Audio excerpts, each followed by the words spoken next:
여야 공통 내로남불. 1. 음주운전. 음주운전 사건은 정치권에서 가장 상징적인 내로남불 사례 중 하나로 꼽힌다. 여야를 막론하고 정치인들은 법과 도덕을 강조하면서 국민에게는 강력한 처벌과 책임을 요구하지만 정작 자신이나 자신의 주변에서는 관대하게 대응하는 경향을 보였다. 대표적인 사례는 특정 정치인의 음주운전 적발 후 여야 지지자와 언론이 취한 태도에서 드러난다. 여당 소속 정치인이 사고를 내면 측근들은 개인적 실수라며 감싸거나 경미한 처벌을 요구하는 논리를 편다. 반대로 야당 소속 정치인이 비슷한 사건을 일으키면 해당 사건은 즉각 도덕적 결함과 책임 회피의 상징으로 부각된다. 이른바 내가 하면 가벼운 실수, 남이 하면 중대한 범죄라는 전형적 내로남불의 구조가 여실히 나타난다. 잠깐 여기서 좋아요, 구독, 댓글 부탁드려요. 실제 사례를 보면 2010년대 이후 여러 국회의원과 지방 정치인들이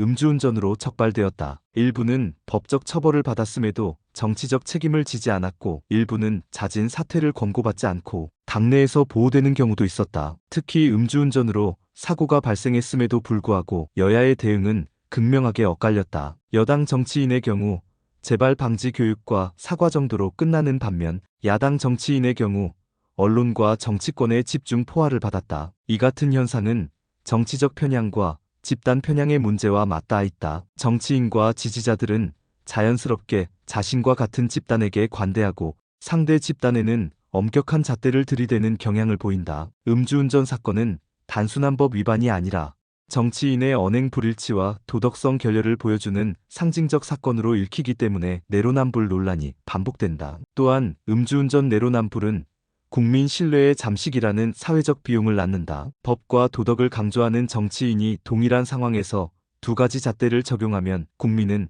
정치인은 다 똑같다는 냉소에 빠지고 민주적 제도와 정치 참여 의지가 약화된다. 실제 여론조사에서도 음주운전 적발 정치인에 대한 정당 지지율 변화가 나타났고 지지자와 비지지자 사이의 평가 격차가 크게 벌어졌다. 결국 여야 공통 음주운전 사례는 정치인이 내세운 도덕적 기준과 실제 행동 간의 괴리가 사회적 신뢰에 어떤 영향을 미치는지를 극명하게 보여준다. 정치적 메시지와 행동의 일치를 요구하는 국민의 시선에서 이 사건들은 단순한 법 위반을 넘어 언행 불일치의 경고 등으로 기능한다. 이 위장전입, 단골 메뉴이자 부메랑. 위장전입은 한국 정치에서 가장 대표적인 내로남불 소재다. 정치권 인사청문회마다 단골로 등장하는 의혹인데 여야를 막론하고 수많은 고위공직자 후보자들이 낙마했다. 본래 위장전입은 자녀의 학군 배정이나 부동산 거래 혹은 각종 행정 편의를 위해 주민등록을 허위로 옮기는 불법 행위다. 서민들이 이런 사유로 적발되면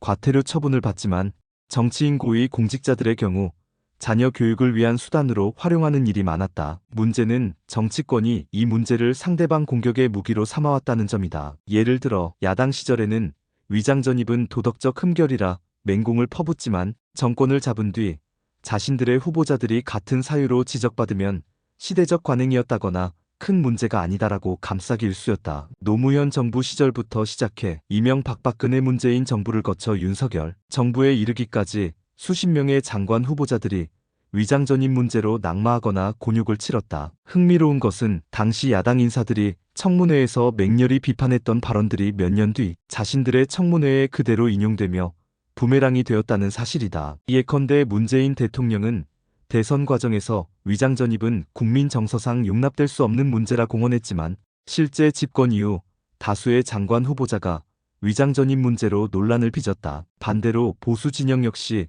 과거 위장전입은 불법이라 주장했다가 자신들의 인사청문회에서는 당시에는 흔한 일이라 옹호하는 모습을 반복했다. 국민은 이중잣대를 정확히 기억한다. SNS에서는 정치인들의 과거 청문회 발언과 현재 해명을 나란히 비교한 이미지가 빠르게 퍼지며 조롱거리가 되었다. 결국 위장전입 문제는 특정 진영의 문제가 아니라 정치권 전체가 공통으로 반복한 내로남불의 상징으로 자리 잡았다. 3. 조국 공정 담론과 자녀 입시 사건. 조국 전 법무부 장관은 학자이자 논객으로서 오랫동안 공정의 언어를 한국 사회에 심어온 인물이었다. 그는 서울대 교수 시절 칼럼과 SNS를 통해 반복적으로 말했다. 아래 글은 조국 교수가 2010년도에 쓴 글이다. 현 시기 한국 청년의 스펙은 사상 최고 수준입니다. 그러나 지금 여러분은 현실의 팍팍함과 미래에 대한 불안으로 시달리고 있지요. 대학 등록금 1천만 원, 청년 실업자 100만 명이라는 통계는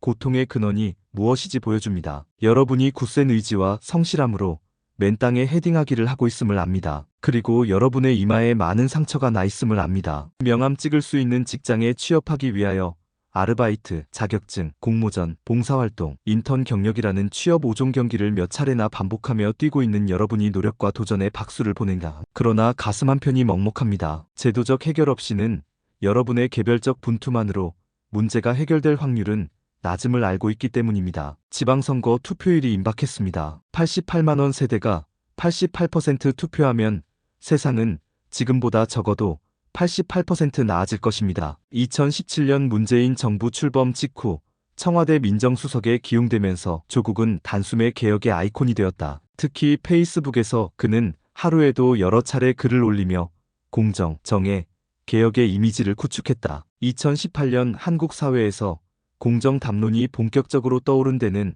그의 영향력이 컸다는 평가가 많다. 그러나 2019년 여름 법무부 장관 후보자로 지명되자 상황은 돌변했다. 언론은 연일 그의 자녀 입시 특혜 의혹을 쏟아냈다. 고등학생 딸이 단기간 인턴 활동만으로 의학 논문의 제일 저자로 등재된 사실, 장학금을 연속 수령한 과정, 허위 인턴 확인서, 동양대 표창장 위조 의혹, 유학 간 자녀 대학에서 온라인 시험 부정행위 등이 연일 헤드라인을 장식했다. 여론조사에서 장관 자격 없다는 응답이 절반을 넘기며 국민적 분노가 분출됐다. 청문회장에서 조국은 이렇게 말했다. 국민의 눈높이에 맞지 않았다. 그러나 불법은 없었다. 하지만 그의 발언은 오히려 불을 지폈다. 왜냐하면 그동안 그는 다른 정치인들의 자녀 입시 의혹에 누구보다 비판적이었기 때문이다. 과거 그가 SNS에 남겼던 글들이 다시 소환되어 퍼졌다. 위장 전입, 논문 대필, 스펙 쌓기 이런 불공정의 고리를 끊어야 한다. 이런 발언은 역설적으로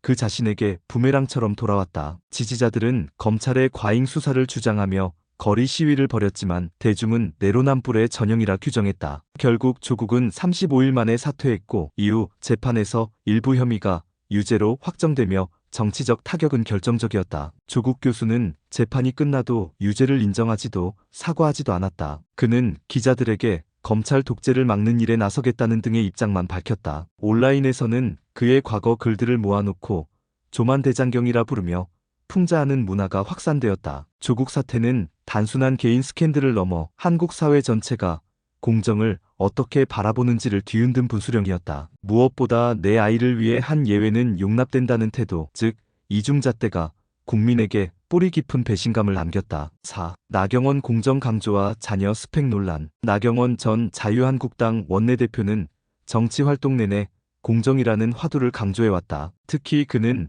교육 불평등 문제에 민감하게 반응하며 공정한 경쟁 질서가 무너져선 안 된다는 점을 여러 차례 강조했다. 실제로 국회 발언이나 언론 인터뷰에서 특권을 없애고 누구에게나 노력한 만큼 정당한 기회가 주어져야 한다고 목소리를 높였다. 그러나 그의 자녀를 둘러싼 스펙 논란은 이런 발언과 정면으로 배치되었다. 첫째, 2011년 고등학생이던 그의 딸이 국제학술대회에서 포스터 발표자로 이름을 올린 사실이 알려졌다. 학술대회 주최 측에서는 이례적이라 설명했고 준비 과정에 교수가 직접 관여했다는 보도가 나오며 특혜 의혹이 제기됐다. 둘째, 아들이 미국에서 연구 인턴십 기회를 얻는 과정에서도 부모의 정치적 사회적 인맥이 작용한 것 아니냐는 의심이 제기되었다. 특히 2019년 조국 전 장관 자녀 입시 사건이 불거졌을 때 나경원은 누구보다 강하게 비판했다. 조국 장관 후보자가 젊은 세대의 공정을 무너뜨렸다며 특권층 자녀를 위한 스펙 쌓기가 청년들의 좌절을 불러왔다고 하였다. 그러나 곧이어 언론은 나경원 본인 자녀 스펙 문제를 다시 집중 조명했다. 온라인 커뮤니티에서는 내로남불이라는 말이 도배되었고 조국을 비판할 자격이 있느냐는 여론이 확산되었다. 나경원은 정상적인 절차였고 불법이나 부정은 없었다고 해명했지만 국민 정서와는 거리가 멀었다. 조국 사태와 마찬가지로 나경원의 경우도 문제는 법적 불법 여부보다는 내가 하면 합법, 남이 하면 불법이라는 이중잣대적 태도였다. 여론조사에서도 보수진보 진영을 막론하고 자녀 특혜 논란은 공정 가치에 어긋난다는 의견이 우세했다. 결국 나경원은 본격적인 수사나 법적 처벌을 받지는 않았지만 이 사건은 그의 정치적 신뢰도에 상당한 타격을 남겼다. 특히 청년 세대 사이에서는 정치권 전체가 부모 찬스를 당연시하는 것 아니냐는 냉소를 불러일으켰고, 이는 공정 담론에 대한 불신으로 이어졌다. 그러면 우리 정치인들은 영원히 내로남불을 넘어설 수 없을까? 내로남불은